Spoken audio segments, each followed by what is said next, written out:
He had a gun. Hey, Barna. He was a gangster and a gangster. So he was arrested, and Patrick Shaw put him in his famous Volvo. Yes. Shaw used to drive a Volvo with a siren. Right. And took him somewhere between Ziwani and Starehe Boys. Mm-hmm. There's a wall. Starehe has a wall around it. Yeah. So there's a road between Ziwani Estate and Starehe.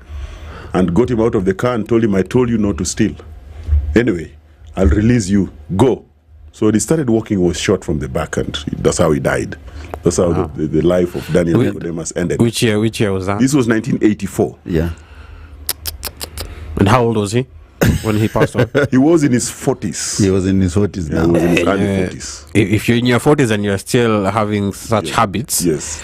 Let's say it was something that was probably addictive to him. But remember that. Couldn't exchange himself from such couldn't. habits at 40. Yes. Kuna shida. But you remember even one day when the directives came, when there was a practice, a match. Yes, there's a day that the national team was practicing. Yes, at City Stadium. Right. City Stadium was the only stadium anyway. Yeah. There was no Nyayo, there was no Kasarani. City Stadium was the only. It was the only Yes. stadium. Eh. Okay. Nyayo came in 1983. Kasarani came in 1987. Yeah. Right. So before that, there was no other stadium. City Stadium was our biggest international stadium. Right. Matches used to be played there under floodlight. Yeah. Yes. So the national team was practicing. No, I think it was a club that was practicing there. And there was a robbery incident. So Shaw knew he was involved. So he sent some detectives to go and get him. So the detectives came. No, it was the national team. It was not the club. It was the national team. Yeah. So the detectives came. They parked their vehicles their vehicle outside the stadium. And walked in. And walked in and confirmed. No, they didn't walk in. They didn't want to disrupt the training. Yes. So they stayed in the vehicle and waited. Yeah. Waiting for the training to end so that they can now arrest him. Yeah. As he's through the training. They didn't want to disrupt it because it was going to be bad publicity. Yeah. So there's a way, I don't know, he knew that those guys are out waiting for him. I don't know how he knew. So somebody kicked the ball out of the field and it went out near the walls. So he ran to collect the ball because this is a practice session. Yeah. So he went to collect the ball. So when he reached there, he kicked the ball back into the pitch. And disappeared. And disappeared. Climbed the wall and went to disappear to Kaloreni. The cops are on the other side of the stadium waiting in their Good car. for him. Maybe reading the newspapers and waiting. So when the training ended, the cops came out of the car and entered the stadium and now went there and were looking around. And he was nowhere. The suspect was they nowhere. They thought they were dreaming. Yeah. Because the person they were suspecting is not there. Others have already manned the gate so that it doesn't get out. But he was nowhere to be seen. Right. They didn't know that he had jumped over the wall and disappeared. Yeah. So that's a story of Daniel Nicodemo Arudi. Do you know what this story reminds me of? Something that I had Mike Tyson quote a while back. Yeah. And that was, those who are talented, you can be chosen by God, but at the same time, the adverse part of having the burden of such talent is that the devil also whispers in your ear. And I think that, if you look at the life of Mike Tyson and you look at the life of this guy, there's that similarity, that semblance of how Tyson was very talented in the boxing arena, but then he also got himself in trouble and so on and so forth. The same story with Daniel Nicodemus, Yes. where he excelled with his skills. He was very dexterous in the field, but then his extracurricular activities Overrode everything that he did that would have created a good legacy for him. Can you imagine that even when he died, the parliament discussed his death? Yeah, It was his death was a parliamentary issue. His death is in the Hansard. It's in the Hansard. It was a parliamentary issue. And when he went there, It was serious for Kenya. How do you discussed kill in that Parliament. guy? How can such a treasure for the country Be killed. And when they went to bury him in his home near Siaya, only 2 footballers went. The rest did not attend because they were fearing that maybe Shaw was going to arrest them. His friends refused to attend. So they feared being arrested. Guilty by association. Yes. Quick question. Yes. Was his death justified?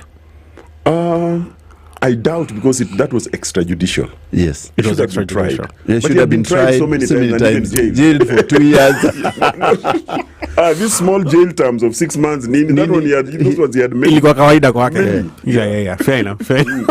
But now, maybe, Very sad, though. just to end the colorful life of Nicodemo Aruthi, ladies and gentlemen, our listeners out there, is that the clan of Nicodemo Aruthi is still doing very well.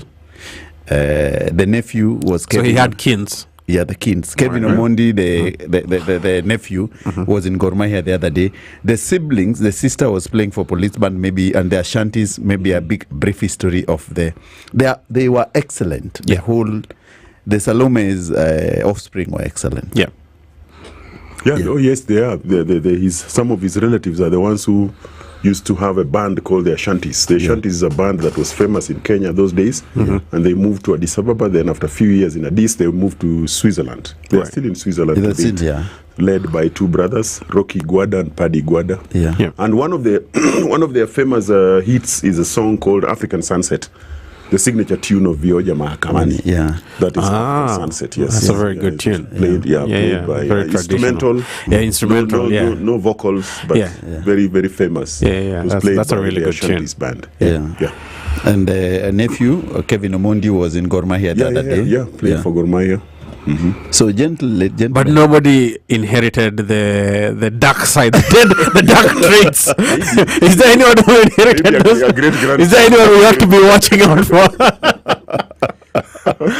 I don't intend to bash anyone, but it might be important to know whether there is anyone who, you know. So when you marry, you must do due diligence. You must do due diligence because you never know where you're gonna get.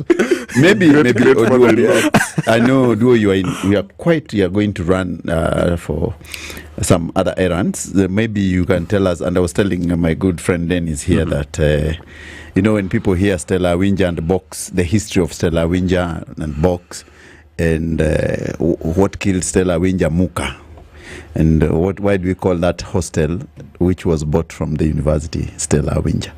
The hostel was bought by a university. It was called Mary's Hotel. Yeah. Then it was named Mary's Hall. Yeah. And then in 1983, 83. Yeah. 1983, if I'm not wrong, around July. Yeah. 83 July. That is when Stella Awinja Muka died. Yeah. She was a student, a lady doing electrical engineering. Yeah. Actually, the only lady in the Faculty of Engineering at that time. I was also a student at UIN at that time. Yeah. So this is somebody I used to see. This is somebody I knew. So we were sent home after the attempted coup of 1982. We went home, and in 1983, around July, I think, we were recalled and told to come back to university. So we were given a month, because we had gone home a month before exams. So again, we were called and given a month. So now people had been home for 14 months. So everybody was rushing to the library to go and read, because we were told that the moment we come back, we start doing exams immediately. And you see, that time the government was ruthless. You fail or you do supplementaries, you go home. Can happen. You go home. You can go home, yes. Yeah. So people were desperate. So people were rushing to the library. So Stella used to live somewhere in, I think, Otieno in Langata. And she took a bus to the university. That time there was a bus stop where Nairobi Safari Club is now. Yeah, it's called Lillian Towers. So there was a bus stop there for bus number 22 and bus number 23. So I don't know which bus she took, but I think it was 23. It was at least a bus that stops there. That's the bus we used to take from wherever. Right. You come to town, then you take 23, then you alight there, you cross the road, you go to university. Yes. So when she alighted, construction of that building was going on. Right. And the cranes that you see on top of the high-rise buildings that carry those heavy blocks of concrete, I think there was a problem, and one of them released a block of concrete. Right. When the bus had just stopped there, and Stella had just alighted out of the bus. Yes. So the thing came and landed on her. Oh. That's how, unfortunately, she passed on. So to honor her, why honor her? She was the only lady in the Faculty of Engineering. Those days, engineering was a thing for men. Yeah. And again, she was a very good actress. This is an engineer who is also an actress in the university traveling theatre. Very good actress. Very, very good actress. Talented. Yes, very talented. And so the university decided to honor her by by renaming Mary's Hall Stella Winjamuka. Mary's Hall is the hall on Mamlaka Way, near just near Serena, or near YWCA. Yes. It's very tragic. Interesting, and but Tragic. it's very tragic. Where the death of Stella Winjamuka, the only lady to be given a name by the host in the House of Residence, And at she was the university. first. You Yeah. say that she was the first electrical engineering student at the University of Nairobi as a woman. Right? Yes. The female. She was not the first. She's not the first She was the only one in the faculty at that time. at that time. I know who the first was. Okay. Yes, who was there before her, but Right. she now works in South Africa. Fair enough. Yes. Gentlemen, Oduo has stories, man. You understand why we always invite Yeah, these yeah, gentlemen? The first one was Elizabeth Alai. Oh yeah. No relation to Robert Alai, but related to another friend of mine called Tito Alai. Oh. Yes. Yeah, so I certainly appreciate how informed I am now on two historical figures. One, Daniel Nicodemus. Arudi. a thug in the night. Robber. A robber. Yes. Is there By night, is by there a night. difference? And a A footballer. robber. A thug is someone who could mug you. Yeah, A robber is a guy who goes with a guy gun. of Ngeta. This is a graduate of thuggery. All right, so there are levels. There are levels. And he was at the helm. He was at a higher level. And then we've obviously learned about Stella Muka. Yeah. Yeah. So, Duo, as I think you are going somewhere, so maybe what are your last words for what you can say about the leadership, about Nairobi especially? You grew up in this city when the city was a city in the sun. Now, things have shifted drastically. We don't even have dustbins in the estates. A long time ago, you'd even drop newspapers in the estate and no one would pick your newspaper where they are dropped. Leave alone newspapers. Milk. Yes. Milk used to be delivered. by Actually, that's true. Actually, I remember I those wasn't. days. I wasn't born here. Yeah. I was born, bred, and brought up in another town, a small town called Kitale. Yes. But I just came to Nairobi as a teenager. Yeah. And that's from that. Then that time up to today, I've been here. But of course, that was early 70s. So Yeah. you can imagine I've seen a lot. I saw the last mayor of Nairobi. Yes. Nathan Kahara, that was the last mayor. Yeah. After him, I think the others were jokers, they're not mayors. And the city was the city, as you say. Of course, the population was lower, so things were working. But those things that were working are the things we didn't develop. We didn't take advantage of to improve. Okay? For example, Nairobi is a city, but it's, I think, the only city that I've seen, because I've traveled to many cities in Africa and the rest of the world, in Europe and the rest, where there's no commuter service.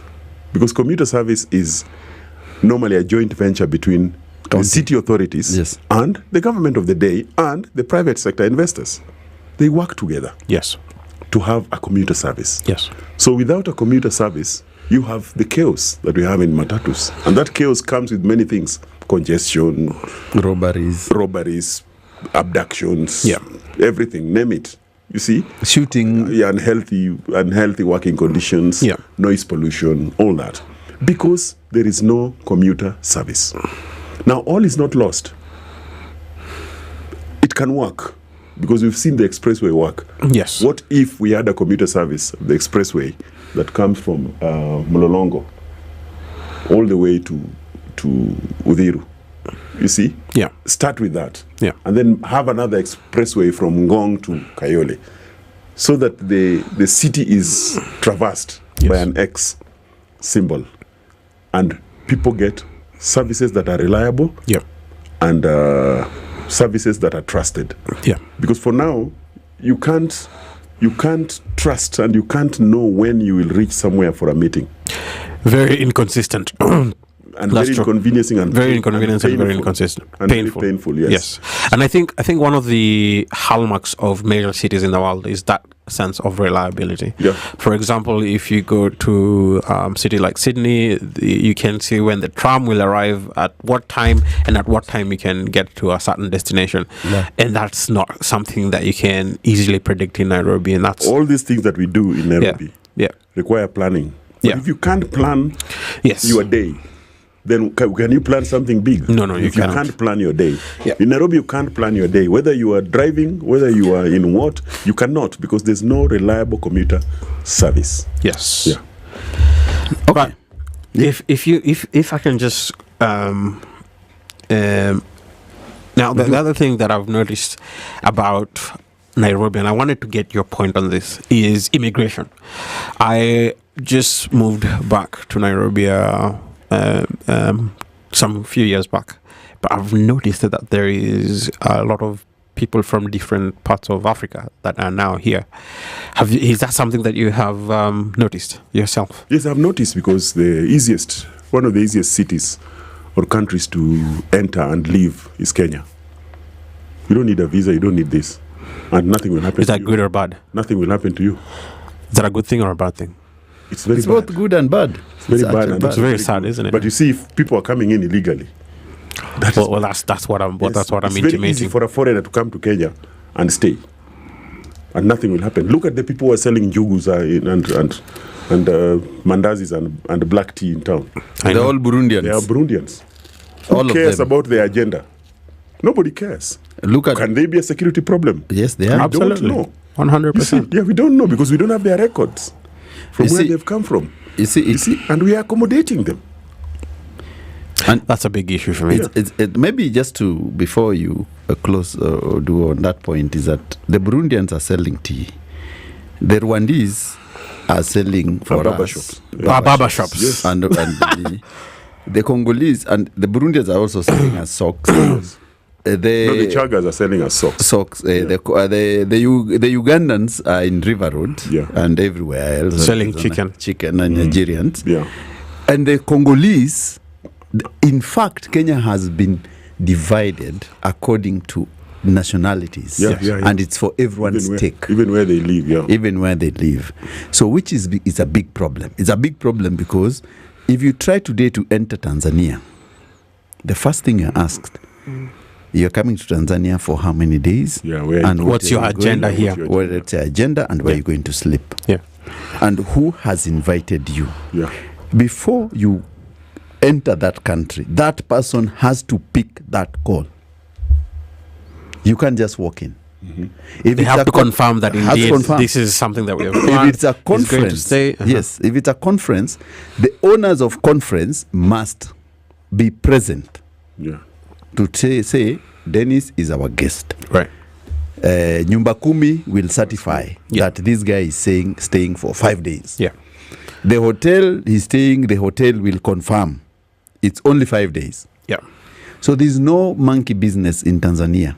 There's no monkey business in Uganda. Yes. If you go there, you know, and there's no monkey business in Rwanda. The only monkey business is left is because our guys can traffic anything in Kenyan borders. Which It's is very And sad. even if you look at places where foreigners concentrate, like Kilimani and the rest. the Nigerian paradise. Yes. So you ask yourself, what about the landlords? The vetting process of Do they vet? They don't.